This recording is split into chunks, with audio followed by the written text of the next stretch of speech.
Hello friends, આપણે YouTube channel game changing સાયકોલોજીમાં આપ સૌનું હાર્દિક સ્વાગત છે. આજના વિડીયોમાં આપણે પ્રોબેશન ઓફિસર, ચીફ ઓફિસર તેમજ અન્ય સરકારી પરીક્ષાઓ માટે નવા અભ્યાસક્રમ મુજબ મનોવિજ્ઞાનનો જે સિલેબસ છે તો એ અંતર્ગત આપણે આજના વિડીયોમાં પ્રત્યક્ષીકરણ અંગેના અગત્યના એમસીક્યુ અંગેની ચર્ચા કરીશું. અગાઉના વિડીયોમાં આપણે પ્રત્યક્ષીકરણ એટલે શું અને પ્રત્યક્ષીકરણમાં સંગઠનના નિયમો અંગે વિસ્તૃત ચર્ચા કરી હતી. હવે આજના વિડીયોમાં આપણે પ્રત્યક્ષીકરણના એમસીક્યુ જે અગત્યના એમસીક્યુ છે તો એ અંગેની વિસ્તૃત ચર્ચા કરીશું. તો સૌપ્રથમ પ્રશ્ન છે, સાંવેદનિક માહિતીનું સક્રિય રીતે સંગઠન થવું અને મગજ દ્વારા તેનું અર્થઘટન થવું એટલે શું? ઓપ્શન એ સંવેદન, ઓપ્શન બી ધ્યાન, ઓપ્શન સી સંગઠન અને ઓપ્શન ડી પ્રત્યક્ષીકરણ. તો સાચો જવાબ આવશે પ્રત્યક્ષીકરણ. એટલે કે પ્રત્યક્ષીકરણ એટલે સાંવેદનિક માહિતીઓનું સક્રિય રીતે સંગઠિત થવું અને મગજ દ્વારા તેનું અર્થઘટન કરવું એને પ્રત્યક્ષીકરણ કહેવામાં આવે છે. આપણે ડીપમાં જોયું હતું, એમાં પણ વ્યાખ્યા હતી કે સાંવેદનિક માહિતીઓ તો 5 જ્ઞાનેન્દ્રિયો દ્વારા આપણને સંવેદન થાય છે, એ માહિતીઓનું સંગઠન કરવામાં આવે છે અને મગજને સંદેશો મોકલવામાં આવે છે અને આપણે એનું અર્થઘટન કરીએ તો એને પ્રત્યક્ષીકરણ કહેવામાં આવે છે. ત્યાર પછીનો પ્રશ્ન છે, પ્રત્યક્ષીકરણની ઘટના સંપૂર્ણ રીતે ક્યારે ઉદ્ભવે છે? આ પણ અગત્યનો પ્રશ્ન છે કે પ્રત્યક્ષીકરણની ઘટના સંપૂર્ણ રીતે ક્યારે ઉદ્ભવે છે? તો ઓપ્શન એ આપણને સંવેદન થાય છે ત્યારે, ઓપ્શન બી આપણે ધ્યાન આપીએ છીએ ત્યારે, ઓપ્શન સી મગજ સુધી સંદેશો પહોંચે છે ત્યારે અને ઓપ્શન ડી સંવેદનનું અર્થઘટન થાય છે ત્યારે. તો પ્રથમ પ્રશ્નમાં જોયું હતું તો સાચો જવાબ આવશે ઓપ્શન ડી સંવેદનનું અર્થઘટન થાય ત્યારે આપણને પ્રત્યક્ષીકરણની ઘટનાનું સંપૂર્ણ રીતે ઉદ્ભવે છે.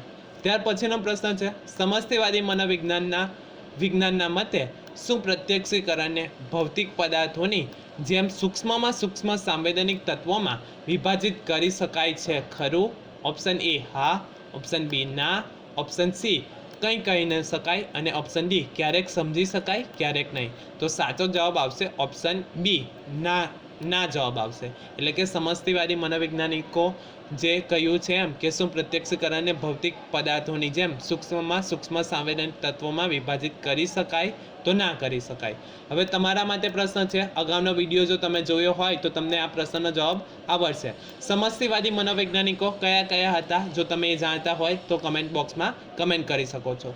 ત્યાર પછીનો પ્રશ્ન છે, કોના મતે સાંવેદનિક તત્વો સંગઠિત થાય છે ત્યારે તે નવું સ્વરૂપ ધારણ કરે છે? તો આ પણ અગત્યનો પ્રશ્ન છે કે કયા મનોવૈજ્ઞાનિકોના મતે સાંવેદનિક તત્વો સંગઠિત થાય છે? સંગઠિત થવું એટલે કે સમૂહ યા ગ્રુપ આપણે કહી શકીએ કે સંગઠિત થાય છે ત્યારે તે નવું સ્વરૂપ ધારણ કરે છે. ઓપ્શન એ સંગઠનવાદીઓ, ઓપ્શન બી વાતાવરણવાદીઓ, ઓપ્શન સી સમષ્ટિવાદીઓ અને ઓપ્શન ડી રચનાવાદીઓ. તો સાચો જવાબ આવે છે ઓપ્શન સી સમષ્ટિવાદીઓના મતે સાંવેદનિક તત્વો સંગઠિત થાય છે ત્યારે તે નવું સ્વરૂપ ધારણ કરે છે.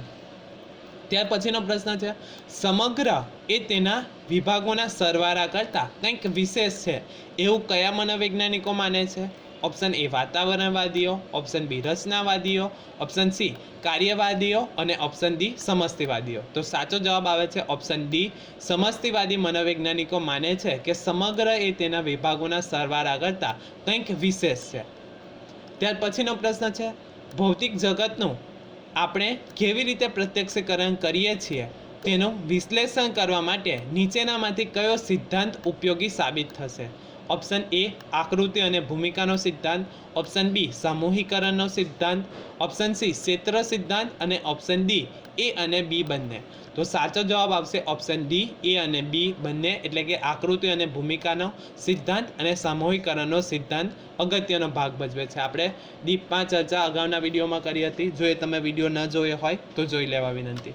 ત્યાર પછીનો પ્રશ્ન છે, વ્યુત્ક્રામ્ય આકૃતિમાં પ્રયોગપાત્ર આકૃતિ અને ભૂમિકા વચ્ચે સ્પષ્ટ ભેદ પાડી શકતો નથી કારણ કે ઓપ્શન એ તેમાં આકૃતિ અને ભૂમિકા પાસે હોય છે, ઓપ્શન બી તેમાં આકૃતિ અને ભૂમિકામાં અદલાબદલી થાય છે, ઓપ્શન સી તેમાં આકૃતિ આકર્ષક અને અર્થપૂર્ણ હોય છે. ઓપ્શન ડી, તેમાં ભૂમિકા એટલે કે પશ્ચાત ભૂમિકા આકર્ષક અને અર્થપૂર્ણ હોતી નથી. તો સાચો જવાબ આવે છે ઓપ્શન બી, તેમાં આકૃતિ અને ભૂમિકામાં અદલા બદલી થાય છે. તો વ્યુત્ક્રામ્ય આકૃતિમાં પ્રયોગપાત્ર આકૃતિ અને ભૂમિકા વચ્ચે સ્પષ્ટ ભેદ પાડી શકતો નથી, કારણ કે તેમાં આકૃતિ અને ભૂમિકામાં અદલા બદલી થાય છે. જે રોબિનના કપની જે આકૃતિ છે તો એમાં તમે જોઈ શકો કે કોઈક વખત તમે જોવો છો તો ત્યારે આપણને બે વ્યક્તિના ચહેરા દેખાય છે, અને કોઈક વખત જોઈએ તો આપણને દીવો લાગે છે. તો એ આકૃતિ અને ભૂમિકા સમયની સાથે થોડા સમયે બદલાતી જાય છે. તો આ જવાબ આવે છે ઓપ્શન બી, તેમાં આકૃતિ અને ભૂમિકામાં અદલા બદલી થાય છે. ત્યાર પછીનો પ્રશ્ન છે, યુદ્ધમાં સૈનિકો અને વાહનોને એ રીતે સમજાવવામાં આવે છે કે જેથી તેઓ યુદ્ધ ભૂમિમાં ભળી જાય અને જલ્દી ઓળખી ન શકાય, તેને શું કહેવામાં આવે છે? કે તમે મૂવીમાં પણ જોયું હોય કે સૈનિકો જ્યારે યુદ્ધ કરવા જાય ત્યારે અમુક વખત ફેસ ઉપર કાળા પટ્ટા પાડે છે, યા માથા ઉપર હેલ્મેટ ઉપર ઝાડવાઓ લગાવે છે. તો એ શા માટે લગાવે છે? તો એ પ્રશ્ન છે કે યુદ્ધમાં સૈનિકો અને વાહનોને એ રીતે સજાવવામાં આવે છે કે જેથી તેઓ યુદ્ધ ભૂમિમાં ભળી જાય અને જલ્દીથી ઓળખી ન શકાય. તો તેને શું કહેવામાં આવે છે? ઓપ્શન એ આકાર સાતત્ય, ઓપ્શન બી અંગ વિકૃતિ, ઓપ્શન સી સમીપતા, ઓપ્શન ડી અંતઃસ્થિતિ. તો સાચો જવાબ આવશે ઓપ્શન બી, અંગ વિકૃતિ તરીકે ઓળખવામાં આવે છે. ત્યાર પછીનો પ્રશ્ન છે, જ્યારે આપણે કોઈ લોકપ્રિય ગીત સાંભળતા હોઈએ અને વચ્ચે વિક્ષેપ આવતો હોય છતાં આ વિક્ષેપને પૂરીને આપણે આખા ગીતનો આનંદ માણીએ છીએ, તેમાં કયો નિયમ કામ આવે છે? ઓપ્શન એ આકૃતિ અને ભૂમિકા, ઓપ્શન બી સમાનતા, ઓપ્શન સી પૂરકતા અને ઓપ્શન ડી અખંડતા. તો સાચો જવાબ આવે છે પૂરકતા. જે આપણે અગાઉના વિડીયોમાં પણ જોયું હતું કે અડધા ગોળમાં ત્રિકોણ જેવી આકૃતિ 3 ગોળ હતા, અને વચ્ચે આપણે એવું આપણને લાગતું હતું કે ત્રિકોણની આકૃતિ છે, એટલે કે આપણે અમુક અપૂર્ણ ભાગ છે છતાં એને પૂર્ણ રીતે માની લઈએ છીએ, તો એને પૂરકતા કહેવામાં આવે છે. કે જ્યારે આપણે લોકપ્રિય ગીત સાંભળતા હોઈએ અને વચ્ચે વિક્ષેપ આવવાના કારણે આપણે આખું ગીતને આનંદ માણીએ છીએ, એ કયો નિયમ આવે છે? તો એને પૂરકતાનો નિયમ કહેવામાં આવે છે. ત્યાર પછીનો પ્રશ્ન છે, નીચેનામાંથી કયો પ્રત્યક્ષીકરણમાં સામૂહિકરણનો નિયમ નથી? ઓપ્શન એ સમાનતા, ઓપ્શન બી સમીપતા, ઓપ્શન સી આકૃતિ અને ભૂમિકા અને ઓપ્શન ડી અખંડતા. તો સાચો જવાબ આવે છે ઓપ્શન સી આકૃતિ અને ભૂમિકા. ત્યાર પછીનો પ્રશ્ન છે, આકૃતિની સરખામણીએ પશ્ચાત ભૂમિકામાં શું હોતું નથી? ઓપ્શન એ સાતત્ય, ઓપ્શન બી અખંડતા, ઓપ્શન સી છાયા અને ઓપ્શન ડી સીમાંકન. તો સાચો જવાબ આવે છે ઓપ્શન ડી સીમાંકન. ત્યાર પછીનો પ્રશ્ન છે, વસ્તુ એટલે કે પદાર્થને જુદા જુદા ખૂણેથી કે જુદા જુદા અંતર અને પ્રકારની પરિસ્થિતિમાં જોવા છતાં તેને મૂળ, કદ, આકાર, રંગ કે ઉજ્જવળતામાં જોવાનું આપણું વલણ એટલે શું? ઓપ્શન એ સામૂહિકરણ, ઓપ્શન બી પ્રત્યક્ષીકૃત સાતત્ય, ઓપ્શન સી સહકેન્દ્રીકરણ અને ઓપ્શન ડી ભ્રમ. તો સાચો જવાબ આવે છે ઓપ્શન બી પ્રત્યક્ષીકૃત સાતત્ય કહેવામાં આવે છે. એટલે કે કોઈ વસ્તુ યા પદાર્થને જુદા જુદા ખૂણાથી જોઈએ છતાં જુદા જુદા અંતર અને પ્રકાશની પરિસ્થિતિમાં જોવા છતાં એ મૂળ, કદ, આકાર અને રંગમાં ઉજ્જવળતામાં જોવા મળે એ વલણને આપણે પ્રત્યક્ષીકૃત સાતત્ય કહીએ છીએ.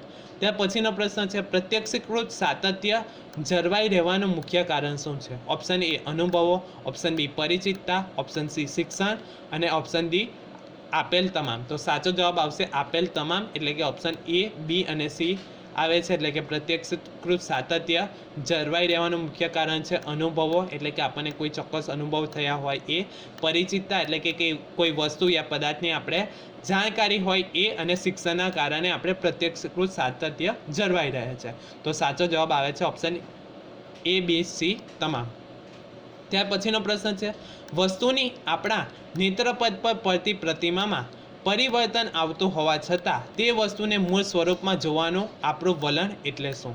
ઓપ્શન એ કદ સાતત્ય, ઓપ્શન બી આકાર સાતત્ય, ઓપ્શન સી પ્રતિમા સાતત્ય અને ઓપ્શન ડી રંગ સાતત્ય.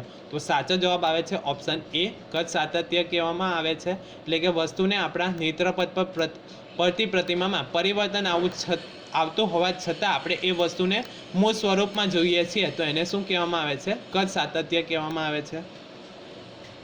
ત્યાર પછીનો પ્રશ્ન છે, ઉંમર વધવાની સાથે પ્રત્યક્ષીકૃત સાતત્યમાં કેવા ફેરફારો થાય છે? ઓપ્શન એ વધુ સ્પષ્ટ બને છે, ઓપ્શન બી અસ્પષ્ટ બનતું જાય છે, ઓપ્શન સી કોઈ ફેરફાર થતો નથી અને ઓપ્શન ડી ભ્રમ પેદા થાય છે. તો સાચો જવાબ આવે છે ઓપ્શન એ, ઉંમર વધવાની સાથે પ્રત્યક્ષીકૃત સાતત્યમાં ફેરફાર થાય છે તો એ વધુ સ્પષ્ટ બને છે. નાનું બાળક હોય ત્યારે એના પ્રત્યક્ષીકરણમાં ફેરફાર થાય છે, પરંતુ જેમ જેમ ઉંમર વધે એમ અનુભવ, વસ્તુની પરિચિતતા અને શિક્ષણના કારણે પ્રત્યક્ષીકૃત સાતત્ય વધુ સ્પષ્ટ બને છે.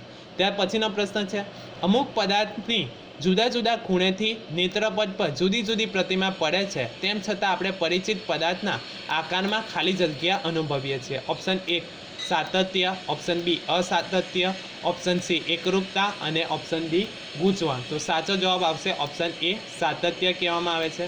ત્યાર પછીનો પ્રશ્ન છે, આકાર સાતત્ય માટે નીચેનામાંથી કયો સંકેત જરૂરી છે? ઓપ્શન એ પદાર્થનું કદ, ઓપ્શન બી પદાર્થનો રંગ, ઓપ્શન સી પદાર્થનો આકાર અને ઓપ્શન ડી પદાર્થની પરિચિતતા. તો સાચો જવાબ આવે છે ઓપ્શન ડી, પદાર્થની પરિચિતતા કહેવામાં આવે છે. એટલે કે આકાર સાતત્ય માટે કયો સંકેત જરૂરી છે? તો પદાર્થની પરિચિતતા, એટલે કે જે તે પદાર્થ યા વસ્તુની પરિચિત જાણકારી હોવી જરૂરી છે. ત્યાર પછીનો પ્રશ્ન છે, ઉજ્જવળતા બ્રાઇટનેસ સાતત્ય માટે નીચેનામાંથી શું અગત્યનું છે? ઓપ્શન એ વસ્તુનો રંગ, ઓપ્શન બી વસ્તુમાંથી પરાવર્તિત થતા પ્રકાશની સ્મૃતિ, ઓપ્શન સી વસ્તુની પરિચિતતા અને ઓપ્શન ડી બી અને સી બંને. તો સાચો જવાબ આવશે ઓપ્શન ડી, એટલે કે ઓપ્શન બી અને ઓપ્શન સી બંને જરૂરી છે. એટલે કે વસ્તુમાંથી પરાવર્તિત થતા પ્રકાશની સ્મૃતિ અને વસ્તુની પરિચિતતા અગત્યનો ભાગ ભજવે છે. ત્યાર પછીનો પ્રશ્ન છે, વિશ્વને ત્રિપરિમાણમાં જોવાની અને ચોક્કસ અંતર પારખવાની આપણી શક્તિ એટલે શું? ઓપ્શન એ પ્રત્યક્ષીકૃત સાતત્ય, ઓપ્શન બી કોયડારૂપ પ્રત્યક્ષીકરણ, ઓપ્શન સી ગતિ પ્રત્યક્ષીકરણ અને ઓપ્શન ડી ઊંડાઈનું પ્રત્યક્ષીકરણ. તો સાચો જવાબ આવે છે ઓપ્શન ડી, ઊંડાઈનું પ્રત્યક્ષીકરણ. વિશ્વને ત્રિપરિમાણીય એટલે કે જે આપણે 3D આકૃતિ જોઈએ છીએ તો એ જોવાની ચોક્કસ અંતર પારખવાની આપણી શક્તિને શું કહેવામાં આવે છે? તો ઊંડાઈનું પ્રત્યક્ષીકરણ કહેવામાં આવે છે. આશા રાખું છું કે તમને આ વિડીયોમાં સમજ પડી ગઈ હશે, અને જો તમને આ વિડીયો પસંદ પડ્યો હોય તો વધુમાં વધુ લાઇક કરો, શેર કરો અને અમારી ચેનલને સબસ્ક્રાઈબ કરો. Thank you.